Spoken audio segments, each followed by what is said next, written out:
What is going on, guys? In today's video I will show you the best witch hunter build in Path of Exile 2. So in this guide I will give you a quick overview of the setup. Then I will explain what skill gems and skill links should you focus on. Then as well we'll see what is the best gear and how to get it for both the leveling and the mid game. And then finally we will go over the passive skill tree, stats, your skill rotations, and even what charm should you use, so we will be able to get the highest damage possible and much more. If you want to see this build on the website, then click my link in this video's description.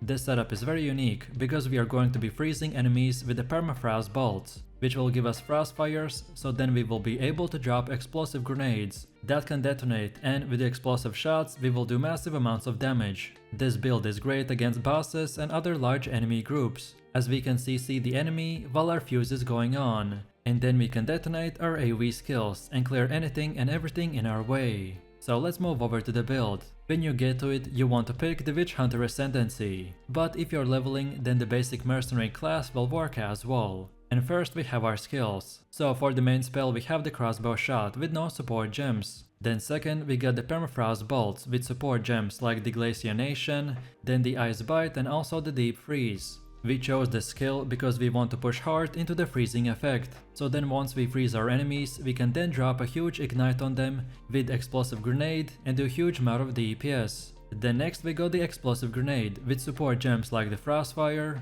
concentrated effect, primal arraignment, eternal flame and searing flame. This skill just got a huge buff in 80% physical to fire damage converter, so this will give us big ignites on the bosses and provide our build with fast clearing speed. Next we have explosive shot with support gems like the wildfire and the nimble reload.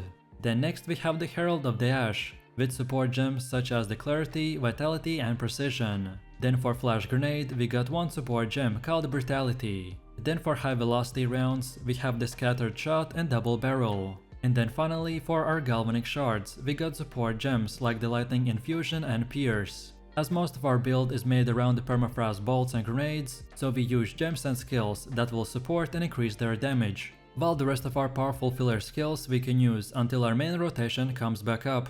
Next let's quickly take a look at our leveling setup, which we can use up until about level 25. So first off we have the high velocity rounds with double barrel and the scattered shot. Then next we have the flash grenade with the second wind. Then third we got the galvanic shards with the pierced and lightning infusion. And then finally we have the Ripfire Ballista with brutality and lockdown. This is your basic setup up until you get explosive shot, which happens from about level 22 or 25. While leveling we will be using the high velocity rounds and flash grenade for single target, and then the galvic shards with the lightning infusion and pierce for AoE damage. As I said, you're able to get explosive shot at level 22, which then will open up the door to detonate your grenades. Also, once you get a good crossbow that has some combination of flat physical damage, increased physical damage and flat firing damage, then you should probably go ignite.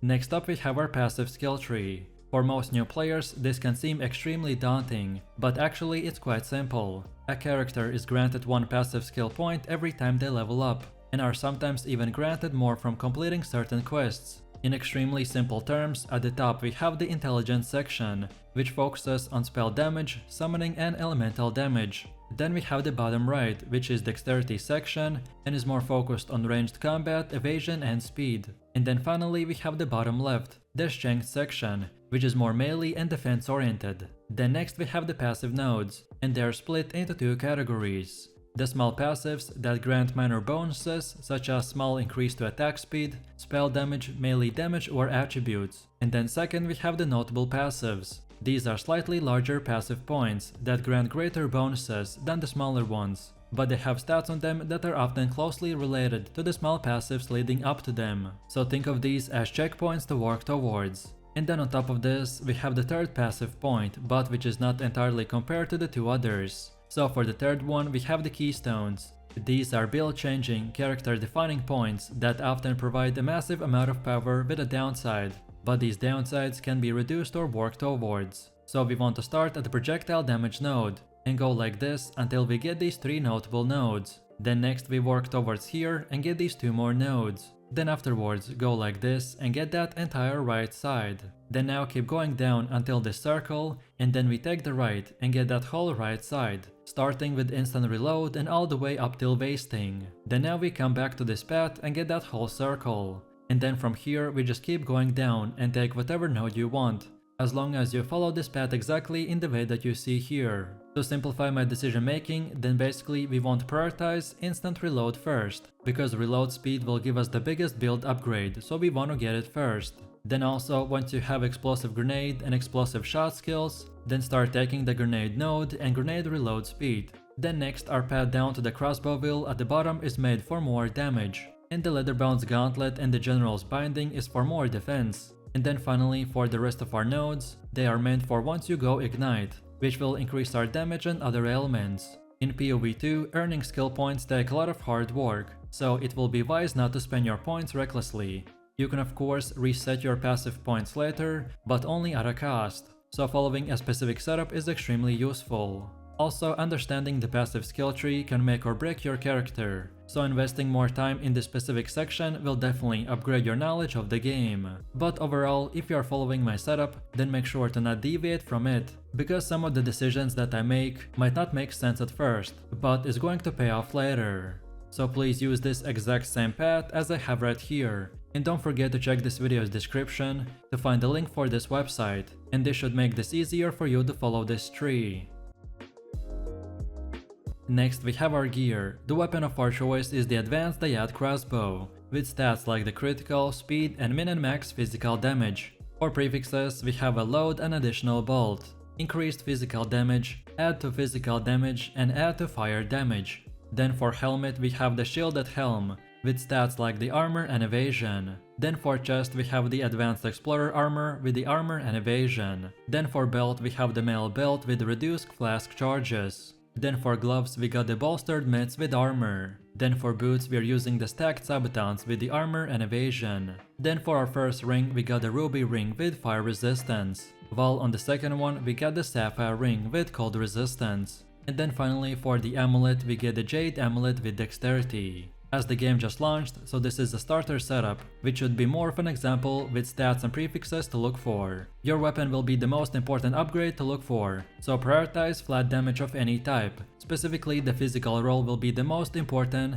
as your skills themselves will do a lot of conversion. Also, once you start investing more points into the passive skill tree, then you will want to look for stats like the flat physical and flat fire damage. Attack speed is also helpful as it improves your reload speed.